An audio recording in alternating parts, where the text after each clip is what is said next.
और बड़ी खबर आ रही है, आपको बता दें जम्मू कश्मीर से इस वक्त की ये बड़ी खबर है। अवंतीपोरा पुलिस ने त्राल में जैश ए मोहम्मद के 4 आतंकवादियों को गिरफ्तार किया है।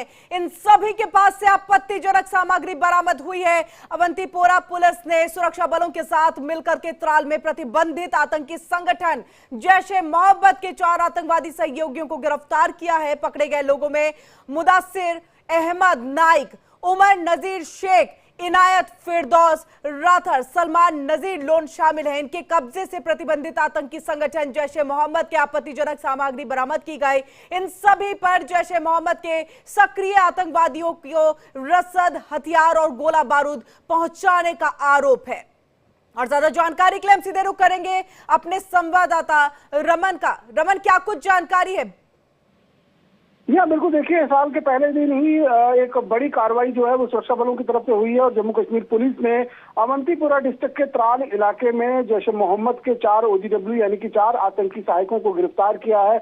इनमें से मुदस्सिर अहमद नायक सन ऑफ फारूक अहमद नायक जो त्राल पाइन का रहने वाला है, दूसरा नाम है उमर नजीर शेख सन ऑफ नजीर अहमद शेख जो कुछ मोहल्ला का रहने वाला है, और तीसरा इनायत फिरदौस राथर सन ऑफ फिरदौस अहमद राथर जो त्राल पैन का रहने वाला है, और सलमान नजीर लोन ये चौथा नाम है सन ऑफ नजीर अहमद लोन जो काउंसलर त्राल का रहने वाला है। इन चारों आतंकी सहयोगियों पर ये आरोप थे कि ये इन्होंने जो सक्रिय आतंकी हैं जैश ए मोहम्मद के, उनके लिए आर्म्स एम्युनिशन को जो है वो ट्रांसपोर्ट करते थे एक जगह से दूसरी जगह, क्योंकि आतंकी मूवमेंट जब हो जाती थी, आतंकी बिना हथियार की मूवमेंट एक जगह से दूसरी जगह, तो उन तक हथियार पहुंचाने का जिम्मा जो है वो इन लोगों के पास था। और ये जैश ए मोहम्मद के एक्टिव OGW थे और इनके ऊपर पुलिस बिल्कुल रमन, ये भी जानना चाहेंगे जो आपत्तिजनक सामग्री की बात सामने आ रही है, यानी कि जो जखीरा हथियारों का बरामद हुआ होगा उसमें क्या क्या है, क्या इस बारे में अभी तक अधिकारियों की तरफ से जानकारी मिली है?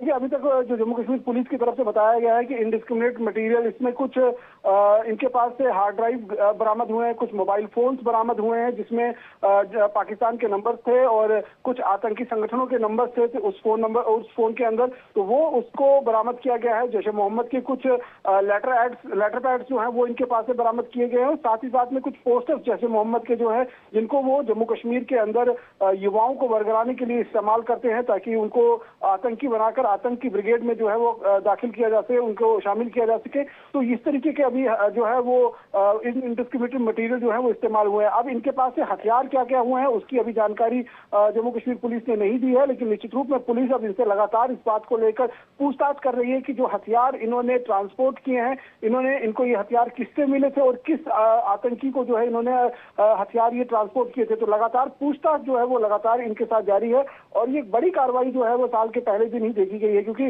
जम्मू कश्मीर में आतंक विरोधी अभियान जो है वो 2019 से ही लगातार सक्रिय हुआ है।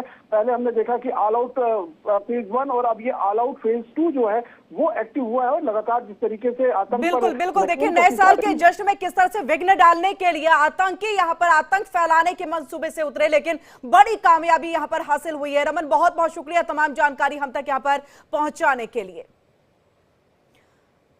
और इसी के साथ साल 2024 जाते जाते दिल्ली के मॉडल टाउन में रहने वाले एक परिवार को कभी ना भुला पाने वाला गम दे गया है। 31 दिसंबर की शाम को मॉडल टाउन इलाके के कल्याण विहार में रहने वाले पुनीत खुराना ने घर में फांसी लगा करके खुदकुशी कर ली। और आपको बता दें कि पुनीत और उनकी पत्नी के बीच तलाक का केस कोर्ट में चल रहा है। पुनीत आत्महत्या से पहले अपनी पत्नी से फोन पर बात की थी, जिसका ऑडियो भी अब सामने आया है और इस कॉल रिकॉर्डिंग में दोनों तलाक और व्यापार हिस्से में को लेकर के बात कर रहे हैं। आपको बता दें कि पुनीत और उनकी पत्नी का एक बेकरी बिजनेस था जिसमें दोनों पार्टनर थे। मृतक के परिवार का दावा है कि मरने से पहले पुनीत ने एक वीडियो भी अपने फोन में रिकॉर्ड किया था जिसमें उसने पत्नी और ससुराल वालों पर प्रताड़ना के आरोप लगाए थे। परिवार का आरोप है कि पुलिस ने पुनीत का फोन सीज कर लिया है और वीडियो परिवार को नहीं दिया गया है। फिलहाल पुलिस इस पूरे मामले में पुनीत की पत्नी का बयान भी दर्ज कर चुकी है। पुनीत के परिजनों के लगाए गए आरोपों की जांच भी की जा रही है।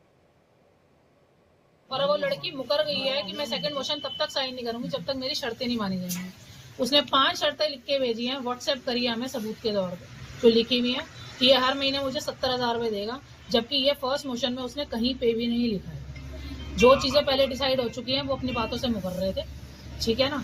और दूसरा, ये माफीनामा दे रिटर्न डॉक्यूमेंट में कि इसने मेरे बाप के साथ गलत बोला या कुछ भी, जबकि वो ऐसा नहीं था बिल्कुल भी। मध्य प्रदेश के सिंगरौली के जियावन थाना क्षेत्र में युवती के साथ गैंगरेप का सनसनीखेज मामला सामने